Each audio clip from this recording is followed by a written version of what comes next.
cours chez Hervé qui arrive avec un QR code. Donc, merci à tous de nous avoir rejoints. Comme vous le savez, les cafés pédagogiques, c'est comme toujours un lunch ou un café dans la main, sans hésiter. On va écouter un expert et puis on va finir par des échanges. Donc, notre expert, Hervé, c'est tout bon?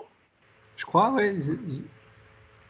Ma présentation est à l'écran, c'est ça? Oui, c'est bon. En mode un peu classique, tu nous avais peut-être Ouais, donné envie, voilà, mais on revient du classique. Donc, ce sera pour la prochaine fois qu'Hervé nous montrera l'incrustation dans la présentation. Donc, merci beaucoup, Hervé Barral, donc, qui est professeur à la HEP et membre de nos conseils pédagogiques Valais depuis le début, en fait.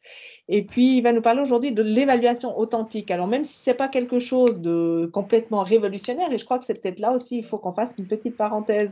Quand on vous parle d'innovation pédagogique, pensez toujours que l'innovation, ça ne doit pas être une révolution, mais l'introduction dans vos enseignements, dans vos cours, de pratiques que vous n'aviez pas auparavant. Donc, il ne faut pas toujours s'attendre à faire quelque chose qui n'a jamais été fait nulle part et à inventer le connectivisme du futur, mais plutôt de dire, voilà, quelque chose que je ne pratiquais pas, aujourd'hui, je le pratique, donc ça me permet d'innover. Et là, c'était pour faire un petit coup de publicité aussi pour nos chèques projets qui sont toujours ouverts et qui vont être ouverts désormais en continu sur l'année. C'était la minute publicitaire. Donc, sans plus attendre, je passe la parole à Hervé qui va commencer sa présentation. Et puis, à la fin, on aura un moment d'échange ensemble. merci Nathalie pour cette introduction brève et brillante. Merci à toutes et tous d'être là. Je vois absolument rien à faire ma présentation, donc si vous avez des questions, vous n'hésitez pas à m'interrompre. Je vous ai mis un lien WooClap dans la conversation que j'avais à l'époque, mais que j'ai plus depuis. Et je vous mettrai à disposition via la conversation des documents supplémentaires ainsi que ma présentation dès que celle-ci sera terminée, si ça va pour vous. Aujourd'hui, j'aimerais vous parler d'évaluation authentique. C'est pas un gros mot, de loin pas.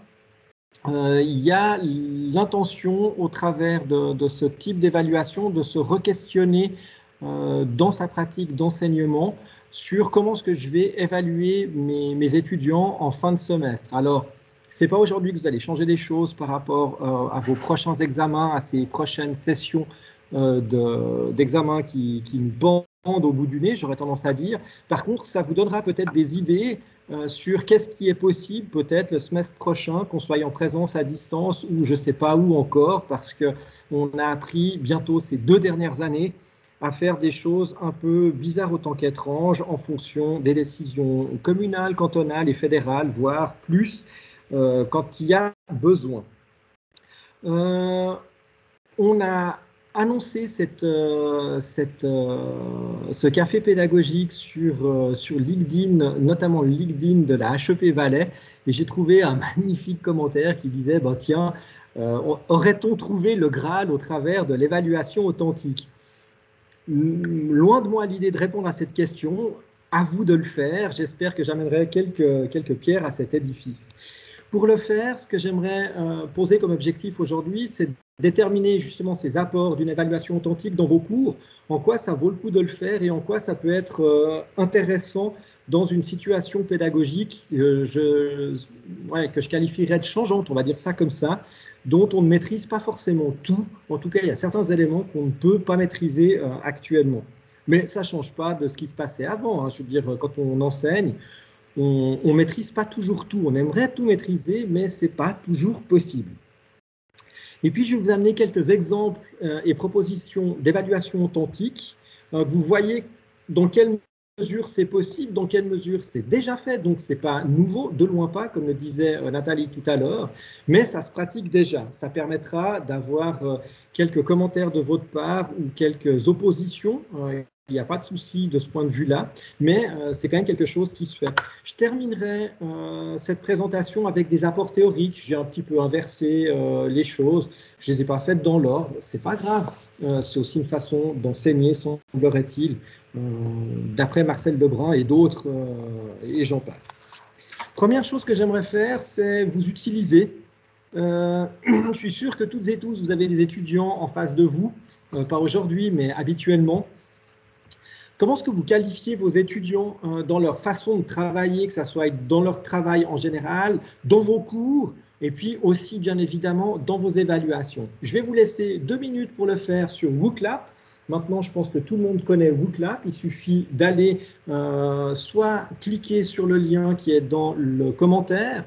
Ceux qui n'auraient pas le commentaire, vous pouvez vous amuser avec votre téléphone portable à flasher le QR code ou alors recopier le www.wooclap.com KFP dans votre URL et puis de votre navigateur préféré et puis répondre à cette question. Vous pouvez mettre plusieurs réponses et puis je verrai bien ce qui se passe. C'est en ligne, je vois qu'il n'y a absolument personne qui est connecté.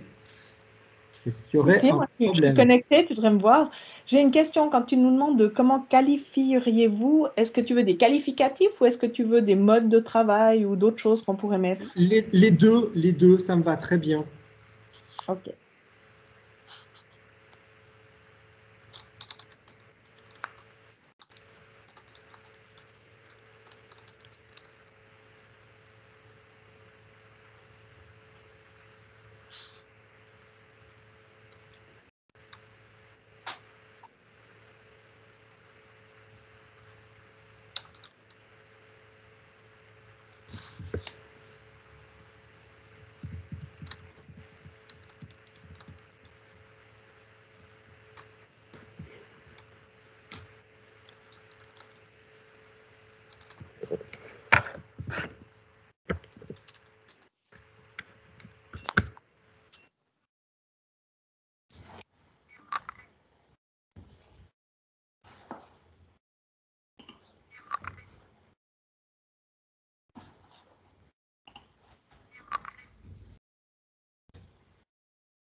Très bien, je vois que vous avez bien joué et que vous continuez à jouer. Il y a un terme qui ressort un peu plus que les autres, attentiste.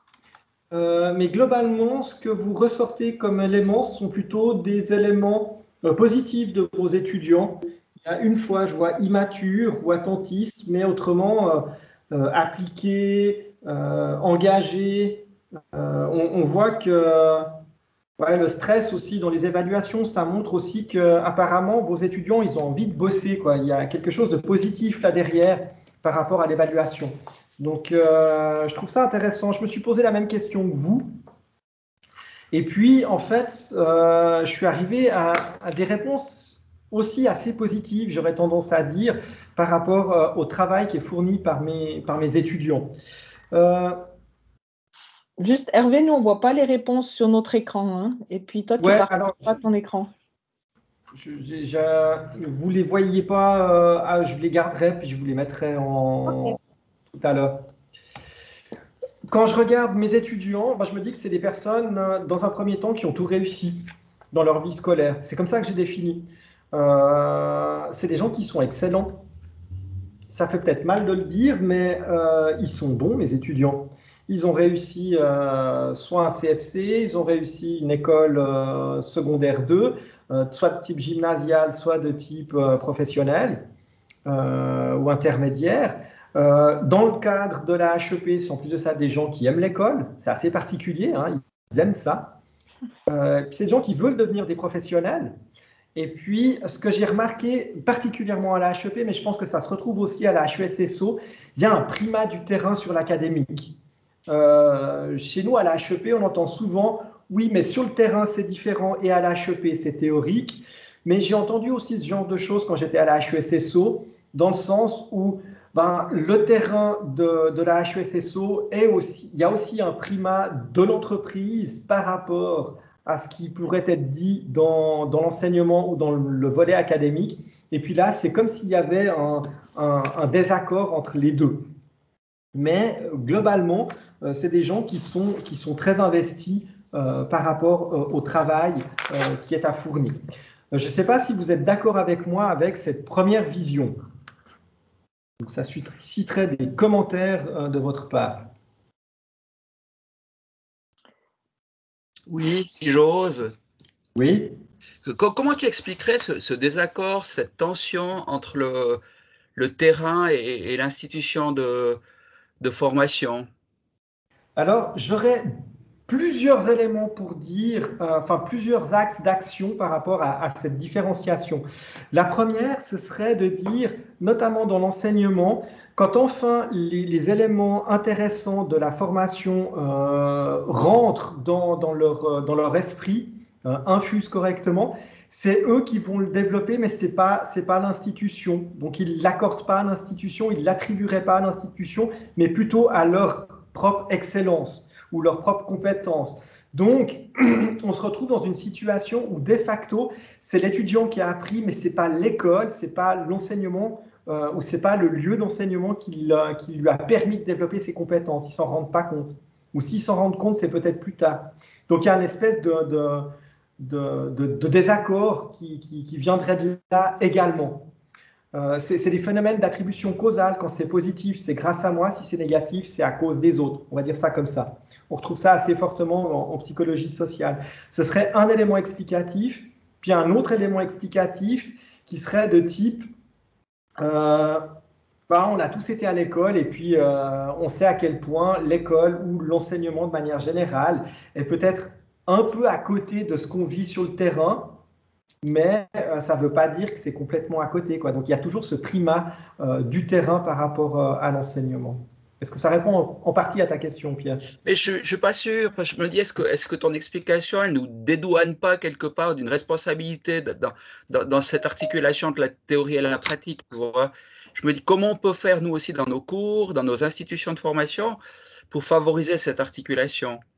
Ah, c'est juste, je ne suis pas en train de dire que je me dédouane de quoi que ce soit. Je pose un élément et puis je vais montrer par la suite d'autres façons, notamment par l'évaluation, de rentrer de manière plus importante pour faire ce lien entre la théorie et la pratique, hein, articuler le lieu de formation et le lieu de stage, dans notre cas, ou le lieu professionnel.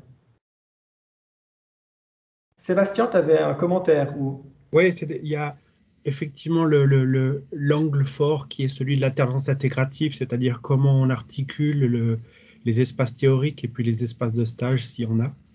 Et puis, il y a aussi un peu culturellement une école qui s'est beaucoup centrée sur les connaissances et qui fait que du coup l'étudiant ou l'élève a un métier d'élève, la connaissance, elle a été encore assez peu reliée de manière globale à la compétence et ils ont l'impression de faire un double métier, c'est-à-dire apprendre des connaissances à droite et travailler pour de vrai à gauche. Et ce qui manque, c'est peut-être les dispositifs pédagogiques qui permettent de faire le lien entre le savoir savant et puis réellement le travail réel. C'est juste, c'est une bonne notion. On retrouve aussi ça effectivement dans la littérature, hein, qui montre ce hiatus entre les connaissances et puis qu'on acquiert dans une institution de formation, on va dire ça comme ça, versus des compétences qui doivent se déployer plutôt sur le terrain. On ne sait pas trop comment est-ce qu'on les acquiert, on va dire ça comme ça. Enfin, on a des idées, hein, mais ce n'est pas toujours relié entre le système de formation et le système où on va déployer ses compétences. Stage ou autre. D'autres commentaires? Si tel n'est pas le cas, je vais avancer un tout petit peu, dans le sens où, Sébastien, tu amènes un élément qui est important. On retrouve ça aussi dans la littérature, c'est de se dire que depuis quelque temps, on a mis en avant dans les institutions de formation de type supérieur ou tertiaire la logique de développement de compétences. Ça, on est tous d'accord là-dessus. Je pense qu'on peut se retrouver sur le fait qu'on veut développer des compétences auprès de nos étudiants. Maintenant, pour le faire, le problème, c'est comment utiliser des outils d'évaluation qui sont bien en lien, non plus avec les connaissances, comme le disait Sébastien tout à l'heure, mais bien sur les compétences. Et c'est pour ça qu'on va parler de plus en plus d'évaluation authentique plutôt que d'évaluation classique, qui est plutôt de la reconnaissance de connaissances, on va dire ça comme ça. Alors, j'aimerais repartager mon écran si j'y arrive. Je vous ai perdu toutes et tous. Nous, on est avec toi. C'est cool. Je sens que vous êtes fort avec moi. Je vous remercie. C'est compliqué, c'est le début de l'année. Donc, je reviens sur un paradigme qui est important, c'est le paradigme enseigner versus le paradigme apprendre. Donc, dans le paradigme enseigner, on est sur une logique d'apprentissage des connaissances. C'est un peu ce qu'on a l'habitude de faire dans une école classique, j'aurais tendance à dire. On développe des connaissances, on va transmettre des connaissances à travers d'une progression et d'un parcours qui est balisé. Et là, vous reconnaissez bien le behaviorisme pour ceux qui ont un peu appris les théories de l'apprentissage. Hein. On va saucissonner le savoir le plus possible. Et puis, la transmission, elle est garantie par l'enseignant qui va déverser son savoir auprès de l'apprenant. Là, on est dans une logique plutôt d'enseignement frontal, avec une évaluation plutôt traditionnelle où vous allez mettre en avant des éléments qui sont de type est-ce que tel est tel concept, et puis l'étudiant, il va définir le concept tel que vous l'avez apporté en cours, versus une logique ou un paradigme d'apprentissage, ou paradigme apprendre, où là, ce qu'on va rechercher, c'est le développement des compétences. Le travail de l'enseignant sera plus de guider les étudiants au travers de la complexité du travail vers lesquels on va les former. Et puis la découverte se fait par l'apprenant au travers d'environnements riches ou d'activités qui sont riches, qui sont proposées cette fois-ci par l'enseignant. Donc là, on est plutôt sur un apprentissage par problème ou quelque chose qui est de ce type-là. Et l'évaluation va plus se faire de façon traditionnelle, mais elle va rechercher quelque chose qui est proche de la réalité, ou soit elle va le simuler. Donc, vous voyez bien cette distinction sur ces paradigmes. Et je pense que le paradigme apprendre, c'est quelque chose qui est très saillant aujourd'hui dans les hautes écoles spécialisées ou les hautes écoles pédagogiques. Hein, c'est constitutif de nos écoles. On retrouve ces éléments de manière très, très forte. On va les retrouver aussi de manière très, très forte au travers de l'espace européen d'enseignement supérieur, hein, qui déclare vouloir développer des compétences chez les enseignants, pas chez les enseignants, mais chez les étudiants de l'enseignement supérieur. Donc, on doit se remettre en adéquation, je dirais, sur nos façons d'évaluer nos étudiants de façon la plus authentique possible, pour autant qu'on soit bien dans ce paradigme d'apprentissage. Quelques exemples d'évaluation authentique. Là, j'ai regardé un petit peu dans la littérature, bêtement, et puis je crois que c'était dans Barétag ou bien dans Switchik, qui proposait des exemples d'évaluation authentique. J'en ai rajouté d'autres aussi. Et puis, je les ai faits en fonction des domaines de la HESSO. J'en ai rajouté un, celui de la HEP. Mais on voit qu'en design et art visuel, par exemple, l'exposition ou la performance, qu'on demande d'ailleurs de temps en temps aux étudiants et qu'on peut évaluer, ben on est bien dans une évaluation authentique parce que l'exposition ou la performance, c'est quelque chose qu'on retrouve assez naturellement chez les artistes. C'est des choses qu'ils doivent fournir. En économie et services, j'en ai pris au hasard deux, mais il pourrait en exister beaucoup plus, hein, en fonction des cours dans lesquels vous êtes. On peut produire des entreprises. En Valais, ça se fait, hein, dans la Team Academy économie. C'est quelque chose qui se fait. On produit des entreprises. Les étudiants produisent des entreprises, de vraies entreprises qui fonctionnent complètement. On peut faire aussi des fausses entreprises où les étudiants vont travailler dans ces entreprises hybrides ou fausses, entre guillemets. On peut développer des produits, etc.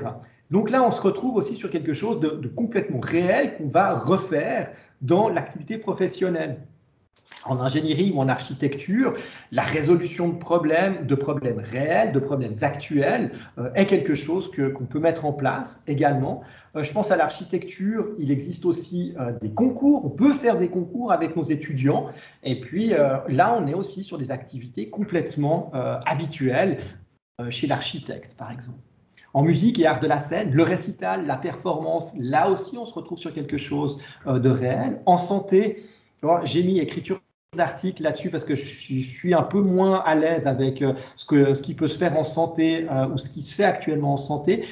Mais dans certains pays, il y a des cliniques qui sont ouvertes ou dans certaines écoles, on va ouvrir des cliniques où les étudiants sont à disposition de vrais patients.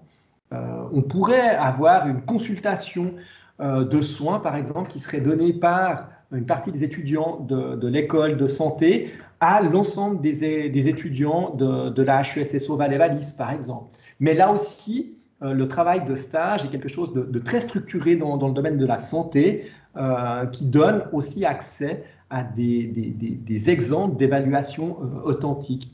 En travail social, le stage ou les stages, c'est quelque chose qui est fait assez habituellement. Les simulations aussi se font passablement, semblerait-il. On simule des entretiens, on travaille beaucoup avec ça.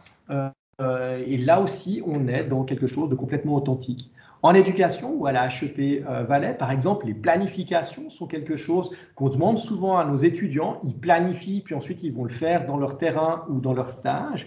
L'analyse ou des analyses de situation, c'est quelque chose qu'on peut faire également qui permet de convoquer du savoir au travers de quelque chose ou d'une activité qui a été faite dans la réalité. Donc vous voyez des exemples d'évaluation authentique qui sont assez faciles à mettre en place, ou en tout cas à conceptualiser comme ceci, de se dire, ben, tiens, je pourrais faire ce genre de choses. Maintenant, le mettre en pratique dans son cours, c'est clair que c'est autre chose. Est-ce que ça suscite des commentaires chez vous?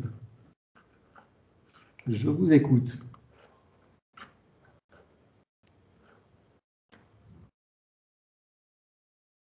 Non. Si, Sébastien, quand même, merci.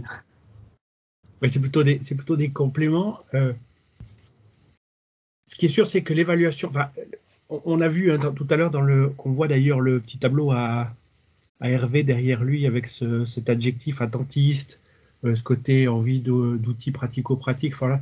Ce qui fait défaut peut-être chez nos étudiants pour un bout, c'est une forme de motivation ou d'engagement. Et là, l'idée, c'est que plus l'évaluation ressemble à la réalité, ou alors encore mieux, si l'évaluation permet de modifier la réalité, ça crée de l'engagement. Parce que du coup, au travers de l'examen, je suis capable de modifier mon environnement proche ou déjà l'environnement professionnel. Donc, le levier, c'est ça. Et puis, l'autre point, c'est un point d'attention, mais je relaye juste un point d'attention de la littérature, c'est de dire que si on veut aller vers une évaluation de type authentique, il faut que le dispositif pédagogique en amont le traite aussi. Parce que la nature de la compétence, c'est d'être complexe. Or, si on a une approche plutôt connaissance en cours et qu'ensuite on a une évaluation qui approche la complexité, on va s'aborder nos étudiants. Donc, il faut qu'en fait, déjà, les éléments, si on veut aller par la simulation, ou si on veut aller par d'autres éléments qui vraiment s'ancrent sur le terrain, il faut le faire auparavant. Donc, voilà. Très bien, merci. L'idée, c'est que la question de l'évaluation, elle n'est pas décollée du tout de la question du scénario pédagogique, en fait. Complètement. Complètement. Tu anticipes toujours l'ensemble de médias. Est-ce que tu les as déjà vus? C'est désagréable. On n'a pas eu le temps de se mettre d'accord, en fait. Donc, je réagis à vite. Ouais, on n'a pas eu le temps de se mettre d'accord. Non, mais ça marche bien. En fait, je vais vous présenter 2 cours que je donne à la Haute École Pédagogique du Valais, où j'ai essayé de tourner en fait mon évaluation sur le volet authentique dans la mesure du possible. Et puis j'ai pris 2 cours qui sont tous sauf des cours sexy pour des étudiants de la HEP.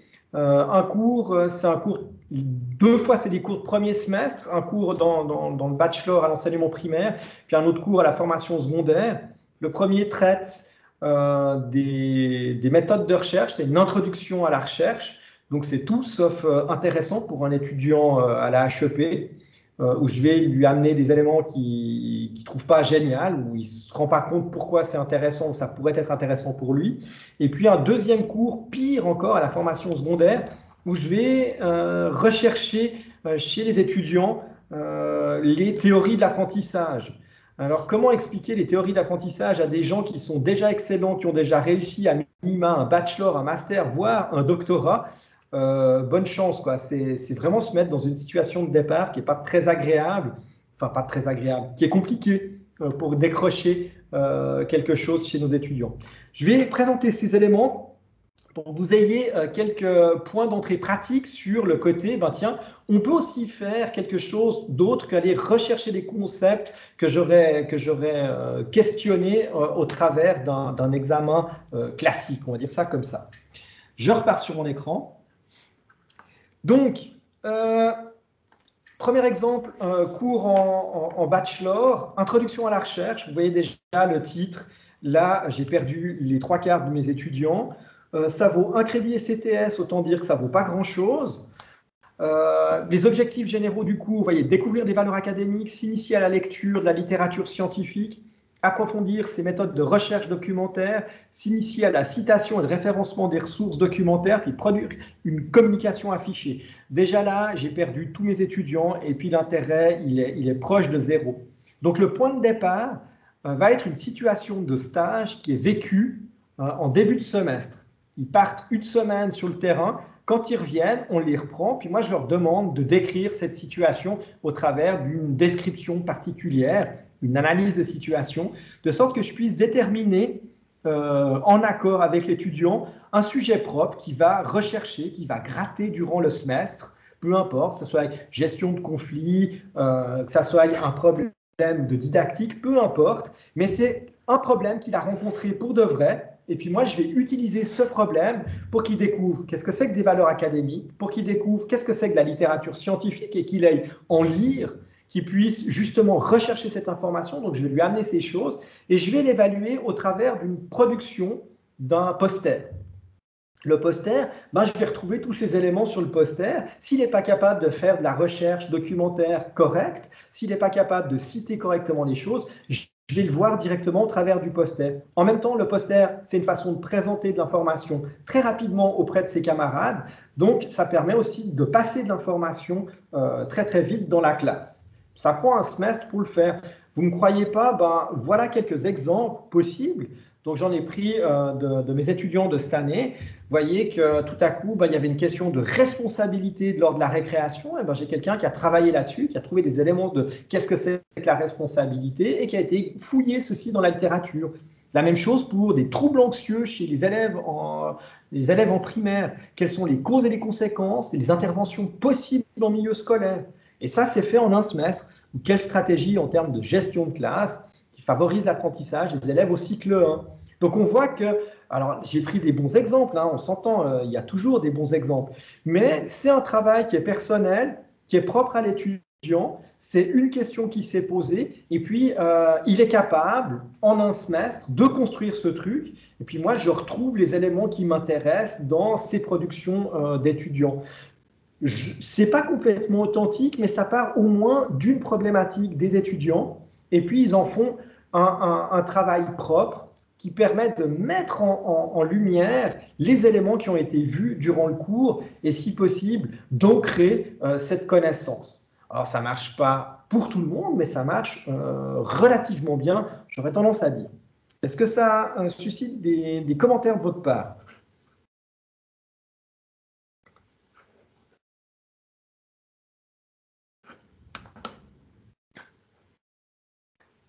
Non, c'est génial.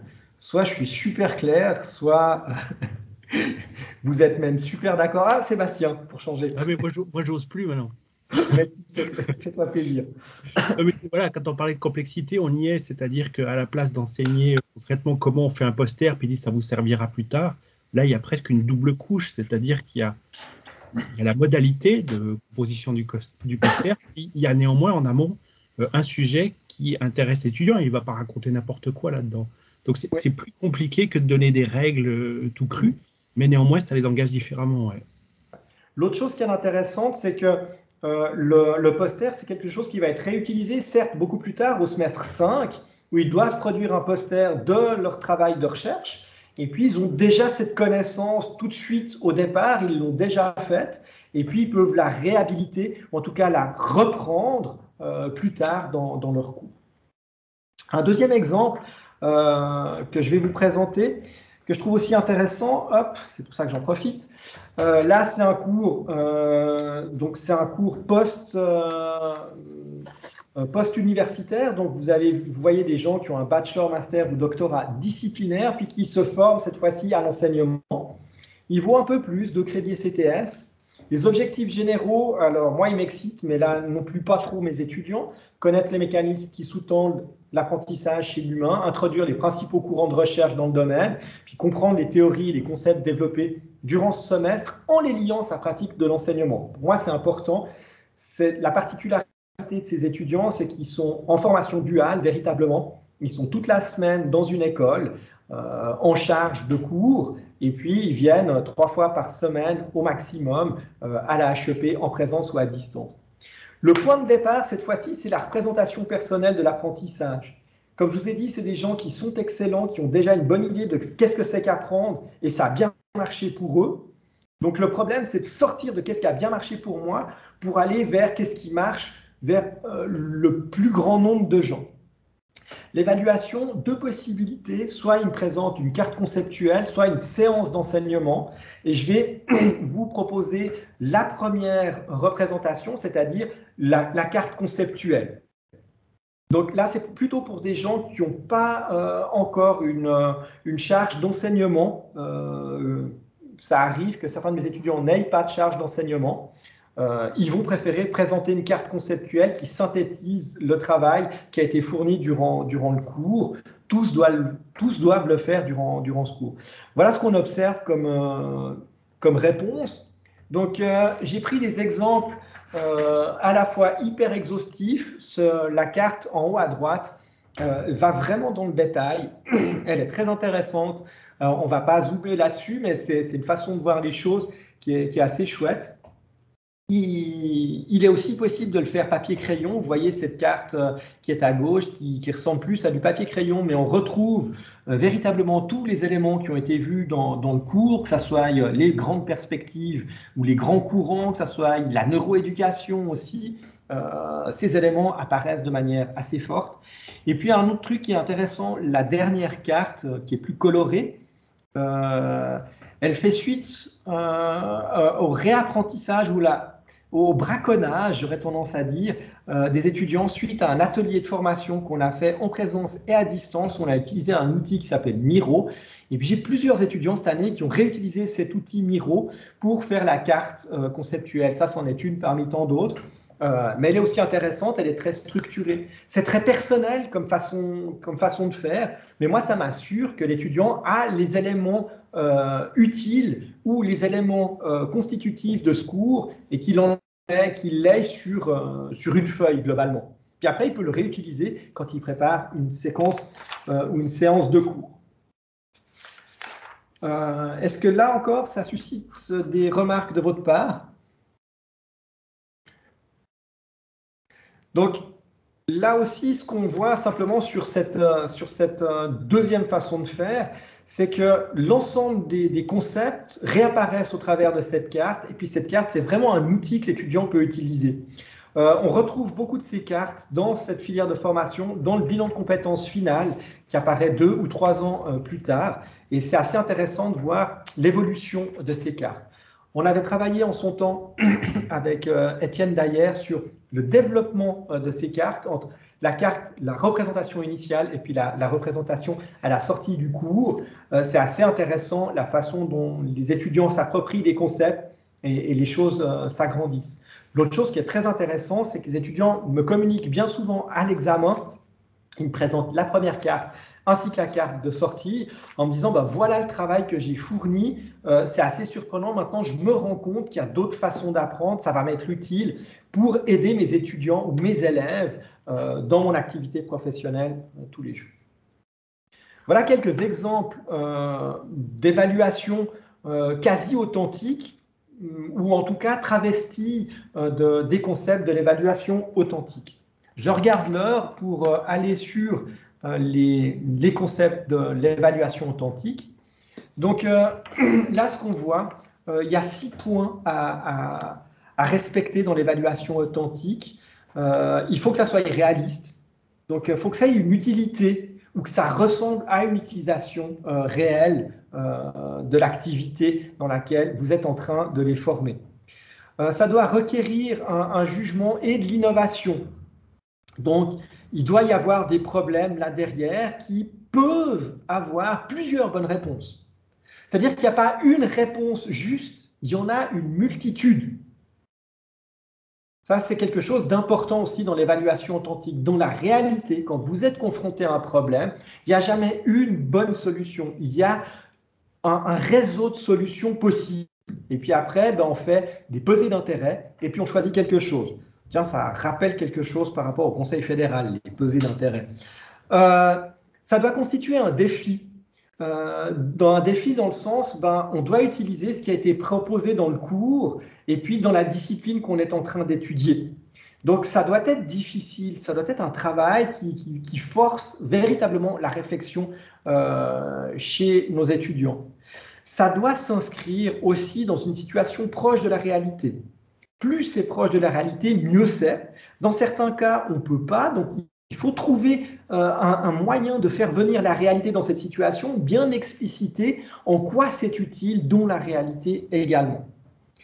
Nécessite des aptitudes variées et un jugement. Donc, ce n'est pas juste la capacité de calculer, il faut choisir les bons calculs, il faut choisir les bons outils qui permettent de trouver la bonne solution. Et non seulement la solution, j'ai appliqué quelque chose, mais je suis capable de juger cette solution ou de juger la proposition que je fais. Et le dernier élément qui est très intéressant, c'est de proposer un feedback et une seconde chance. Enfin, proposer un feedback, proposer des feedbacks et proposer une seconde chance. Dans le sens, on a le droit de faire faux. Je ne l'ai pas indiqué, mais bien souvent dans mes cours, l'avant-dernière séance est une séance où ils me présentent à blanc leur examen. C'est une façon de leur dire, voilà, on n'est pas en train de cacher les choses. Je ne dois pas cacher les questions d'examen dans l'évaluation authentique. Je ne dois pas cacher la réalité. Puis ils ne doivent pas se trouver face à une situation auquel ils n'auraient pas été préparés, bien au contraire. L'évaluation authentique, c'est quelque chose d'attendu. J'ai le temps de me préparer. Dans la réalité, c'est rare que je n'aie pas le temps de me préparer. Et puis même, quand c'est urgent de prendre une décision, il est urgent de réfléchir, même dans la réalité. Donc, on se retrouve là également dans quelque chose de très réaliste, dans le sens où, on fait une première chose, on fait une première itération, on corrige cette itération, en tout cas, on la commente de sorte qu'à la deuxième itération, on peut être dans quelque chose d'un peu plus réel. C'est d'ailleurs ce que vous faites quand vous avez une présentation à faire. Souvent, vous la présentez à d'autres personnes en amont. On l'a vu aujourd'hui, on a l'impression que je l'ai présenté juste avant à Sébastien, puisqu'il me pose toujours des questions en amont. C'est pas vrai, mais ça pouvait y faire penser. Cette évaluation, ce qui est intéressant aussi, il faut la comprendre dans une logique cyclique. Et là, après Jean, Bernard et Kozanitis sont assez précis sur cet élément, dans le sens, l'évaluation, comme le disait Sébastien tout à l'heure, ça se prépare et ça se prépare certainement dès le début de la préparation de son enseignement. On doit conceptualiser son instrument, on doit fournir ce fameux feedback aux étudiants ou des feedbacks aux étudiants, ce qui va nous permettre par la suite d'attribuer une note. Et au travers de tous ces éléments, on doit réfléchir à l'amélioration du processus, qui va nous permettre de repréparer cette évaluation. Et là, on est vraiment sur une boucle d'amélioration continue. Ce n'est pas du premier coup que ça fonctionne, quoi. Les premières fois, c'est pas génial, c'est pas grave, mais on s'améliore. Rappelez-vous, quand vous avez fait du vélo, c'est pas la première fois que ça a bien fonctionné, ce truc, quoi. On a quand même goûté à l'eczéma du goudron dans un premier temps. Alors, l'eczéma du goudron, dans l'évaluation, il nous fait un peu moins mal que le goudron réel, mais reste qu'il faut s'attendre à se casser la figure de temps en temps. Je reviens sur cette comparaison entre une évaluation authentique versus classique, c'est ces éléments qu'on a amenés tout à l'heure. Donc, l'élément important dans l'évaluation authentique, c'est qu'on va exécuter efficacement les connaissances qui ont été acquises. Dans l'évaluation classique, on est plutôt dans la reconnaissance de l'apprentissage. Je vais cacher le plus possible les questions question, et puis au hasard, on va poser une question, puis on doit reconnaître qu'est-ce qu'il y a là derrière, et puis appliquer la seule bonne réponse possible. Dans l'évaluation authentique, on est dans le défi pédagogique, ou on est dans le défi professionnel, si vous voulez. Donc, c'est difficile, comme je disais précédemment, alors que dans l'évaluation classique, on répond à des questions relativement attendues, on va dire ça comme ça. L'évaluation se fait par des critères dans l'évaluation authentique, alors que de l'autre côté, c'est juste ou faux. On va rechercher le plus possible à simuler le monde réel, alors que de l'autre côté, on va aller rechercher les contenus du programme de formation. Et puis, dans l'évaluation authentique, on est de plus en plus à préparer, si vous voulez, nos étudiants à cette complexité ou cette ambiguïté professionnelle. Beaucoup de nos professions, non, toutes nos professions sont ambiguës. Il n'y a pas de bonne réponse, quoi. C'est toujours une pesée d'intérêt. Et on n'est pas, contrairement à ce qu'on voit de l'autre côté, plutôt sur le côté exercice, où je fais les choses de plus en plus, avec de plus en plus d'aisance ou de plus en plus de facilité. Il ne faut pas exclure l'un et l'autre. Je pense que chacune des évaluations peut être utile à certains moments, mais plutôt au terme de la formation ou au terme de notre cours, l'évaluation authentique est plus intéressante, et puis on peut parsemer l'évaluation classique tout au long de notre cours, durant le semestre également. Bien comprendre que l'évaluation classique, on est plutôt sur le contrôle de la performance ou le contrôle des connaissances, tandis que dans l'évaluation authentique, là, on va améliorer la performance. En tout cas, on va prendre conscience de la performance. Et l'étudiant aussi va prendre conscience de cette performance, et je pense que c'est quelque chose qui est intéressant. En vitesse, ce texte de Leroux et collaborateurs avait d'intéressant qui date d'avant la pandémie et qui questionne des enseignants sur leur pratique d'évaluation à distance, et on trouve des éléments qui sont assez intéressants qu'on a pu voir déjà maintenant. Et déjà ces gens pointaient sur l'évaluation authentique. L'autre chose qui est intéressant, c'était juste pour dire qu'on n'a pas attendu en fait la pandémie pour faire de l'évaluation authentique et puis de faire de l'évaluation à distance, quoi. Maintenant, ça s'est un peu plus généralisé, on va dire ça comme ça. Ce qui me permet, vu l'heure, de passer assez rapidement sur mes conclusions.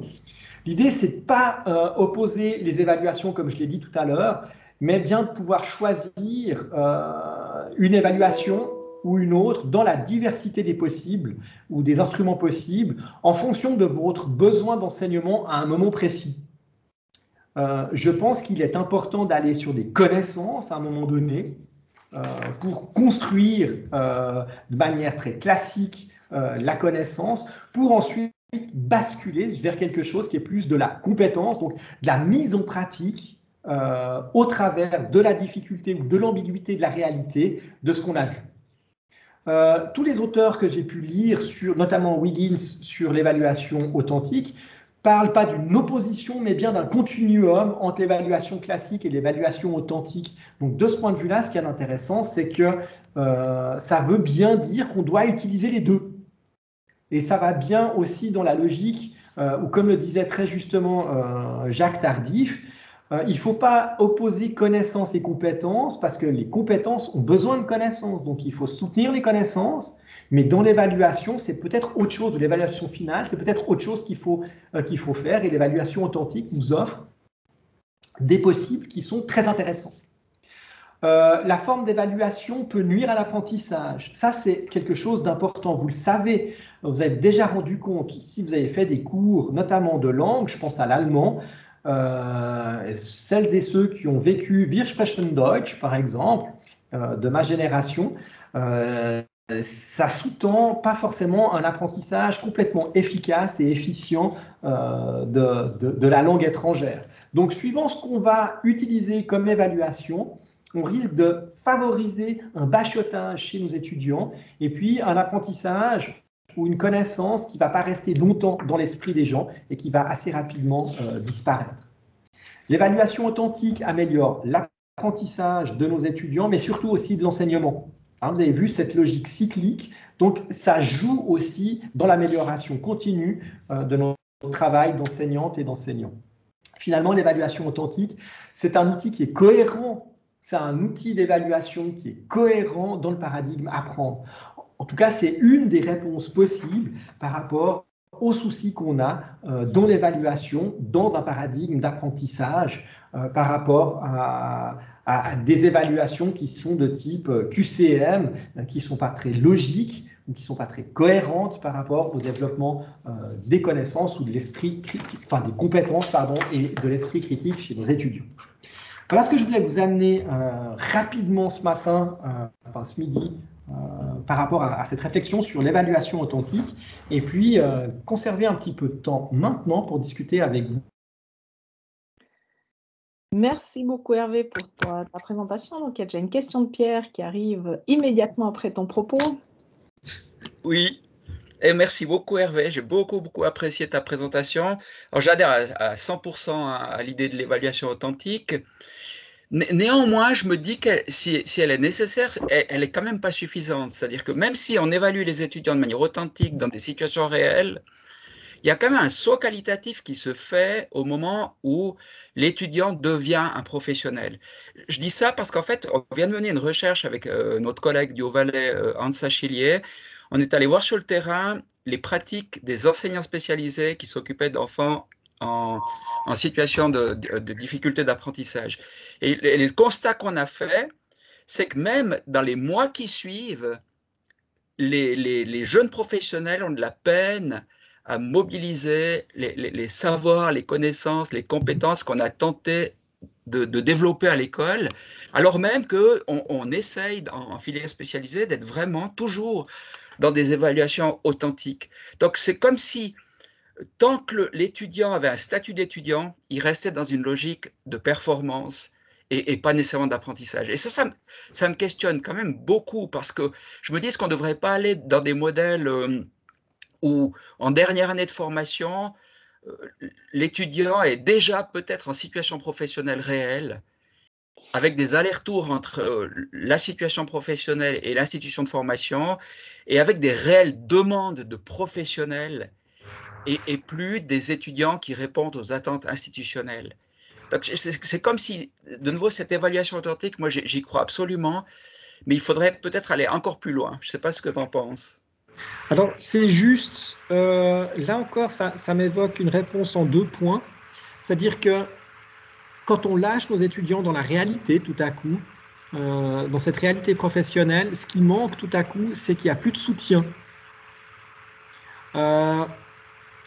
Alors qu'aujourd'hui, on sait qu'on doit soutenir les nouveaux professionnels, même les entreprises ont des manières de soutenir leurs nouveaux collaborateurs durant les premières semaines ou bien même les premiers mois d'activité parce qu'on sait qu'ils ont de la peine. On appelle ça du coaching ou du soutien professionnel, quoi, peu importe. Et je pense que là, il y a quelque chose à faire parce que dès qu'on est professionnel, c'est un petit peu, moi j'appelle ça on reçoit tout à coup notre diplôme 00, hein, comme James Bond, et puis tout à coup on a le droit de tuer, quoi. Puis on a le droit de tout faire. Non, il faudrait continuer à soutenir le développement professionnel, parce qu'on est encore dans une phase de développement professionnel qui est fragile à ce moment-là du développement. Donc, oui, mais qu'est-ce qu'on pourrait faire dans nos écoles? Je suis entièrement d'accord avec toi. Il faut les soutenir dans des formations continues qui les accompagnent, ouais, notamment lors de leur première année. Mais est-ce qu'on ne pourrait pas développer un modèle de formation en amont qui les mettrait déjà dans des situations réelles? Alors, dans un premier temps, je dirais le soutien sur le terrain, peu importe ce qu'on va faire avant, en amont, il va falloir faire quelque chose sur le soutien dans le terrain par la suite, en aval. Et puis en amont, je pense qu'on a de bons exemples, notamment à la HESSO, avec tous les projets Team Academy, que ce soit Team Academy Gestion, Team Nursing Academy et ce genre de choses, qui placent déjà les étudiants le plus possible dans le terrain. Et je pense que dans le MAES, puisque c'est là la filière dont tu parles, ou bien la filière d'enseignement secondaire, sont des bons endroits pour placer très rapidement les étudiants dans cette réalité. Et puis tout à coup, qu'on change de paradigme, et c'est nous qui allons sur le terrain voir nos étudiants, et puis guider nos étudiants à ce moment-là, en fonction de leurs problèmes. Et c'est vrai que les problèmes qu'ils rencontrent ne sont pas une succession de problèmes auxquels on a pensé en amont, parce que ça ne correspond pas à la réalité. Les problèmes arrivent quand ils arrivent. Et je pense que c'est ces deux façons de faire qui peuvent guider notre façon de voir le futur de l'enseignement, que ce soit à la HEP ou dans d'autres écoles. Attention, suivant ce qu'on donne comme formation en amont, où on est de moins en moins dans la transmission de connaissances, le risque, c'est que les étudiants n'adhèrent pas à cette façon de travailler. Ils sont aussi dans une attente, dans une logique, un peu comme l'élève à l'école primaire.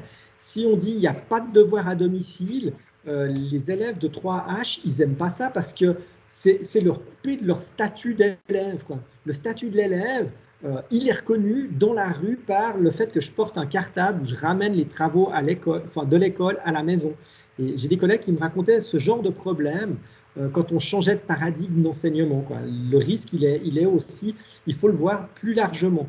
Mais les solutions existent et je pense que peu importe la solution qu'on utilise, ça passe par le soutien, que ce soit de la supervision ou bien, comme je crois que c'est le canton de Zoug, qui ne donne pas de brevet d'enseignement à la suite de la HEP, mais le délivre que 5 ans plus tard, pour autant que les gens aient continué leur formation, ou le canton de Zurich, par exemple, qui oblige les enseignants à faire des validations d'acquis d'expérience, quelque chose qui ressemble à des validations d'acquis d'expérience chaque 5-6 ans, pour garantir effectivement que les compétences sont bien là chez les professionnels.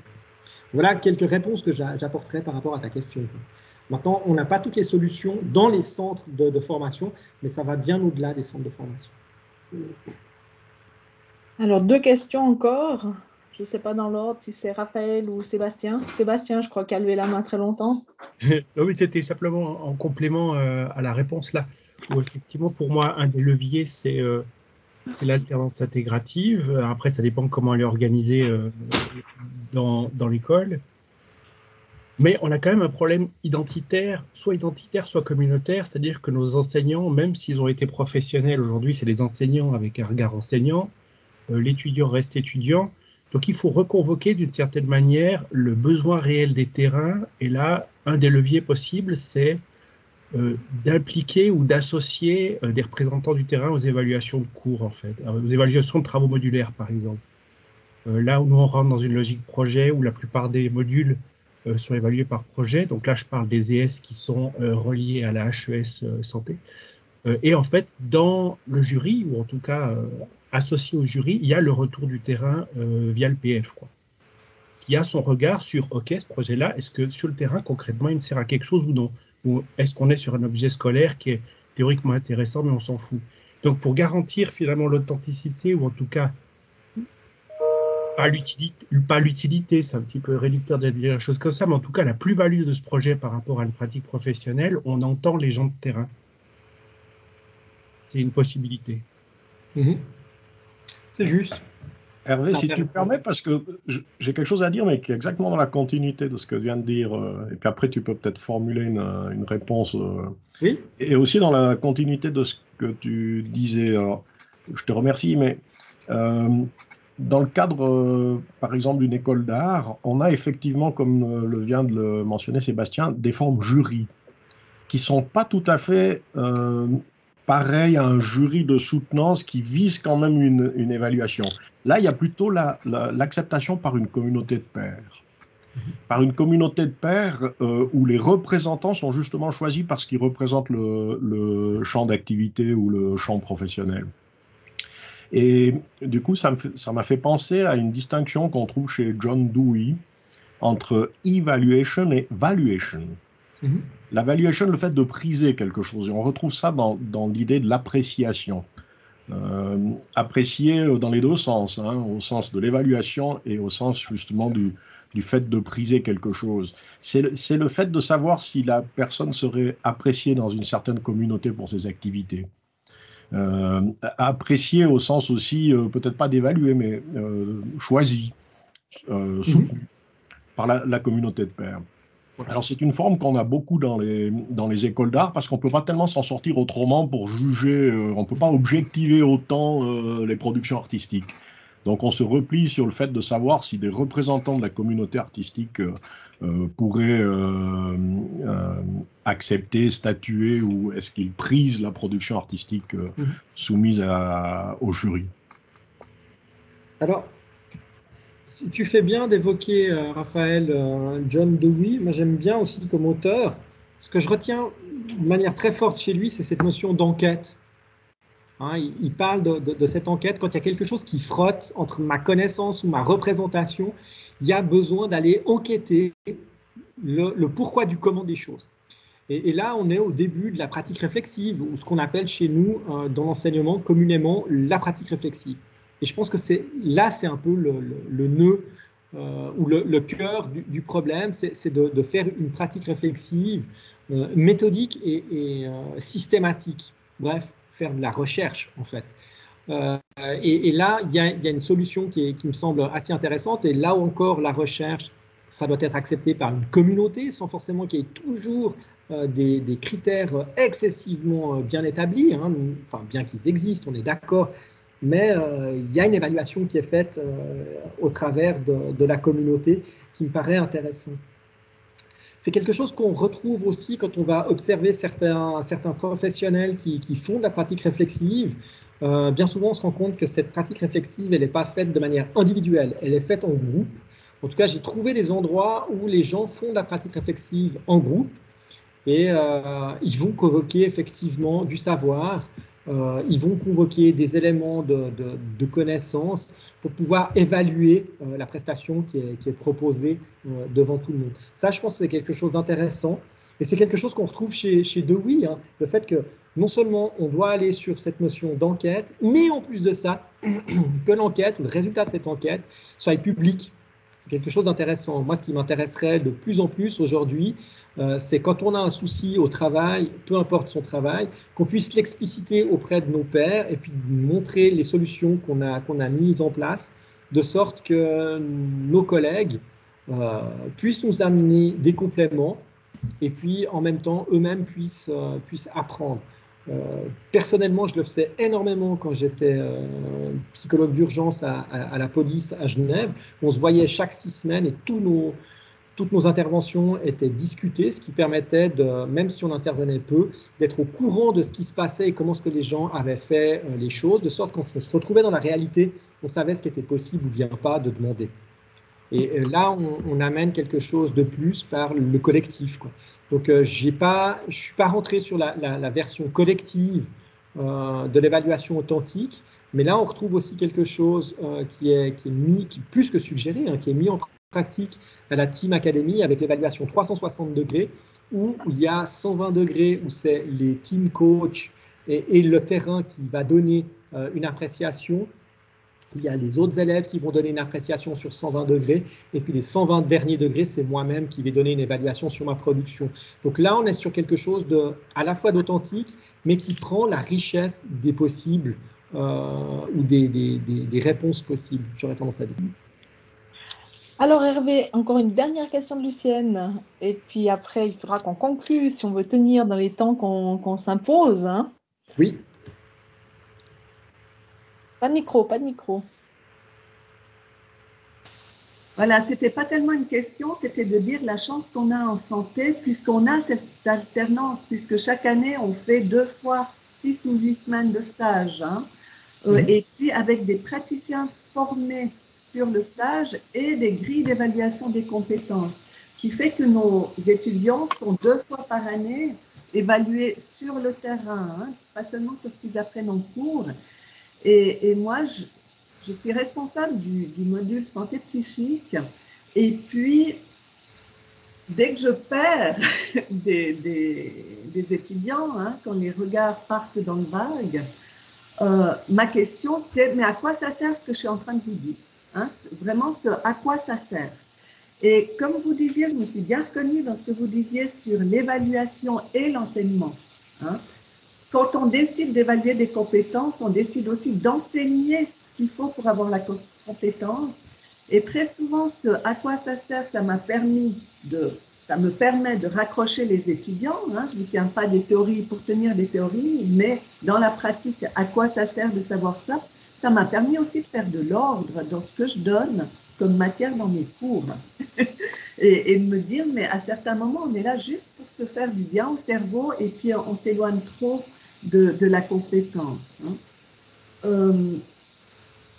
Et puis, j'ai beaucoup aimé vous entendre dire que l'examen, ça ne doit pas être une surprise.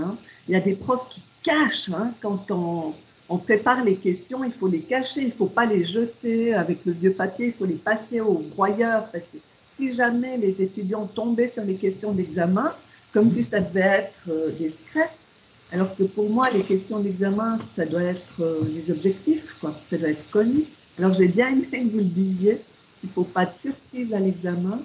Et puis, ben oui, aussi la pratique réflexive, ça c'est la chance qu'on a aussi en santé, une chance ou un inconvénient, ça dépend des jours, mais de travailler en équipe et de n'avoir que des situations où les réponses sont multiples. Donc, ce travail en équipe, quand on a le temps, ce qui n'est pas forcément le cas depuis une dizaine d'années dans les soins, mais quand on avait le temps, votre exemple à la police, ça m'a rappelé les années que j'ai passées à l'hôpital de Malévo où on passait beaucoup de temps à parler. Mais ce n'était pas du temps à parler, c'était du temps à débriefer et du temps à préparer la suite. Et ça, c'est vrai qu'au niveau de la compétence, ça nous permet de développer beaucoup de choses. Avec aussi cette notion, moi, quand j'ai terminé mon école d'infirmière, en psychiatrie, on était pendant une année des post-diplômes. On avait un vieux de la vieille qui était notre mentor et puis qui nous accompagnait gentiment. On était déjà diplômés, on avait le badge d'infirmière, mais on était encore accompagnés. Et ça, c'est vrai que c'était précieux et que nos jeunes ne bénéficient plus autant de ça, c'est dommage. Mais un tout grand merci en tout cas, ça m'a beaucoup intéressé Merci beaucoup. Ce que vous avez présenté. Merci à vous. Merci. Merci Hervé pour cette présentation donc, de l'évaluation authentique. Donc, la vidéo de cet exposé sera disponible sur notre site, certainement avec aussi tes slides, j'imagine, oui, pour la suite. Et je pense que l'évaluation pourrait être un thème qu'on garde sous différentes approches parce que je crois que ça demande en tout cas beaucoup de questionnements de la part des enseignants pour savoir si les approches utilisées sont pertinentes ou pas et dans quel contexte utiliser lesquelles pour être le plus efficace possible. alors je vais vous mettre à disposition des documents dans le commentaire, de sorte que vous ayez aussi ces choses. Et puis je mettrai aussi la présentation tout de suite après. Voilà. Merci Loïc, tu peux sans autre arrêter l'enregistrement. Quel travail d'équipe. Voilà, je l'arrête. Je te remercie Hervé. Voilà.